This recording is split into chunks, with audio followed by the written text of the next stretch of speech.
السلام عليكم ورحمة الله وبركاته. ازيكم حبايبي؟ عاملين ايه؟ يا رب تكونوا دايما بخير وفي احسن حال. اهلا بيكم في مطبخ شهد. النهاردة حبايبي هنعمل الفراخ المشوية بطريقة سهلة جدا وبسيطة جدا جدا، بدون شواية وبدون فرن، وان شاء الله تنال على رضاكم، وان شاء الله تجربوها وهتكون معايا بالشكل اللي انتوا شايفينه ده. طبعا في الايام اللي احنا فيها يعني لازم نسرع من عملية التسوية، بدل ما نغيب ساعة ولا ساعة ونص مولعين الفرن بتاع البوتاجاز أو الفرن اللي بالأنبوبة الغاز. لا، احنا هنعجل كده وهنعمل أحلى فراخ مشوية إن شاء الله. ويلا بينا ندخل على الفيديو. بس الأول لايك وشير وسبسكرايب للقناة على اليوتيوب مطبخ شه. بحبكم في الله، يا رب دمكم نعمة في حياتي. ونبدأ كده ونسمي ونصلي على رسولنا الكريم. اللهم صل وسلم وبارك على سيدنا محمد وعلى آله وأصحابه أجمعين. طبعا حبايبي هنبدأ كده ونقول مكوناتنا مع بعض. طبعا معايا حبايبي طماطمايه وبصلايه وقرن فلفل بارد، ولو حبة حامي مفيش مشكلة، وجزرتين مبشورين بالشكل ده كده. ايوه، جزر مبشور. الجزر المبشور بيخلي الفراخ حلوة جدا جدا جدا. وهاخد كل المكونات دي في الكبة بتاعتي وهعملهم، هفرمهم مع بعض. طبعا لو انت حابة مش حابة تفرميهم في الكبة وحابة تفرميهم في الخلاط، مفيش اي مشكله خالص، لكن انا هفرمهم في الكبه علشان ما اضيفش ليهم اي سوائل. لكن الخلاط طبعا بنعوز ان احنا نحط له ايه، ربع كوبايه ميه كده علشان يلف معايا. انا هاخد كل المكونات دي كده وهضيف عليها التوابل بتاعتي، والتوابل هنا زي ما تحبي واللي متوفر عندك وعلى حسب رغبتك في التوابل. التوابل دي يا جماعة على حسب معدتك وعلى حسب رغبتك.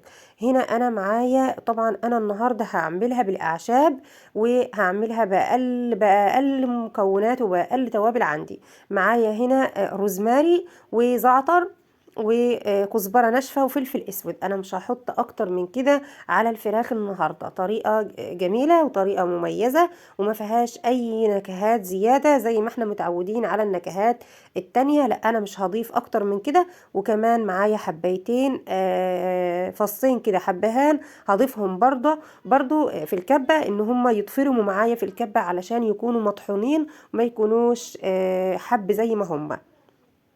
طبعا هفرم بقى كل المكونات دي مع بعضها ونرجع تاني ان شاء الله علشان نكمل وصفتنا مع بعض. ان شاء الله حبايبي مكملين، وان شاء الله مفيش حاجة هتوقفنا بأمر الله. بحبكم في الله، يا رب ديمكم نعمة في حياتي، وان شاء الله نكون يد واحدة ونتعاون مع بعض لغاية ما نوصل للي احنا عايزينه، وكل واحد ربنا يحقق له امانيه ويحقق له احلامه. اللهم امين يا رب العالمين. وإن شاء الله توصلوا للمليون. وإحنا دايما بنقول وبنشجع بعضنا وبنقول إن المليون بيبدأ بالصفر. مفيش حاجة بعيدة عن ربنا. ربنا يحقق لنا أمانينا يا رب. اللهم أمين يا رب العالمين. كده خلصت حبايبي كل فرم الحاجات اللي كانت معايا أو الخضار اللي كان معايا بالشكل ده كده. هبدأ بقى ان انزله في الطبق ده علشان اجيب بقى الفراخ بتاعتي اللي احنا هنعملها مع بعض. طبعا انا هنا بقى ما عدتش محتاجة اي حاجة. هنا بصل وهنا الطماطم وهنا الجزر. الجزر لما بشرته ما عادش باين خالص زي الفلفل وزي الطماطم وزي البصل بالشكل ده كده. وطبعا الجزر بيدينا قيمة غذائية حلوة جدا جدا. في ناس اسنانها مش بتعرف تاكل الجزر، فدخليه في كل حاجات اللي انت بتعمليها، وحاولي ان انت تدخليها في الموسم اللي احنا فيه. وطبعا هو في الموسم بتاعه الايام دي. طبعا الخلطة معايا بالشكل ده كده، ومعايا الفرخة اللي انا هعملها وزي ما تحبي. انا غسلتها كويس وحطيتها في المحلول الملحي، وطبعا محلول النقع يعني. وعملت لها خطوط كده بالسكينة علشان ادخل كل التتبيلة فيها. ومعايا بصلاية وحطيت عليها معلقة صغيرة من الفلفل الاسود، وهبدأ ان اعمل بيهم ايه. وجبت الصينية بتاعتي وحطيت فيها الفرخة بالشكل ده كده، وهبدأ بقى اخد البصلاية وادعك بيها الفرخة بالشكل ده كده. طيب هتقولوا لي ما انت حاطة بصل في التتبيلة بتاعتها؟ عادي جدا، مفيش اي مشكلة. البصل هنا والفلفل الاسود بيدي نكهة حلوة جدا جدا للطيور، وكمان خاصة لو بط تقدري تدعكي البطايه كده بالفلفل الاسود والبصلايه والملح، بتكون حلوه جدا جدا جدا.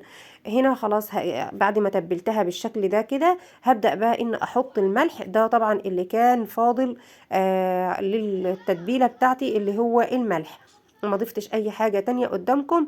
ان شاء الله تكون التتبيله حلوه وتكون عجباكم، وان شاء الله هتكون نتيجتها حلوه وزي ما شفتوها برضو في بدايه الفيديو. هبدا بقى كده ان اوزع كل التتبيله على الفرخه بالشكل ده كده، مش هشيل منها اي حاجه، وهي كانت يا دوبك بالظبط على الفرخايه علشان تسويها معايا وتطلعها معايا جميله.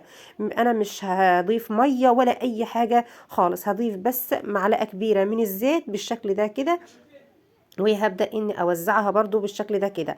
طبعا بقى هنا حبايبي بعد ما خلصت بالشكل ده كده، حابة تخلي الفرخة ليلة كاملة في التتبيلة ديت، حابة تخليها ساعتين على حسب وقتك وعلى حسب ظروفك.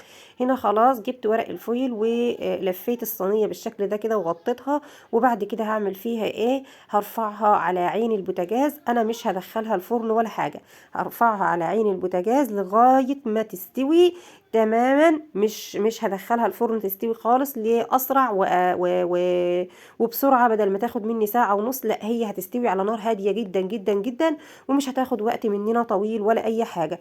بعد كده شلت ورق الفويل ودخلتها بس 5 دقايق تحت الشوايه، اخدت اللون الحلو الجميل ده. لا قعدت ساعه ولا ساعه ونص ولا حاجه خالص، ما اخدتش غير هم 5 دقايق تحت الشوايه، وكمان ربع ساعه او تلت ساعه فوق على البوتاجاز. يعني ما اخدناش وقت خالص، وعملنا احلى فرخه مشويه لاولادنا وبالتتبيله الحلوه وبدون اي نقطه ميه. يا رب يكون الفيديو عجبكم، وان شاء الله تكونوا استفدتوا منه. بحبكم في الله، يا رب دمكم نعمه في حياتي، وان شاء الله اشوفكم في فيديوهات جايه كتير. اسيبكم في حفظ الرحمن، والسلام عليكم ورحمه الله وبركاته.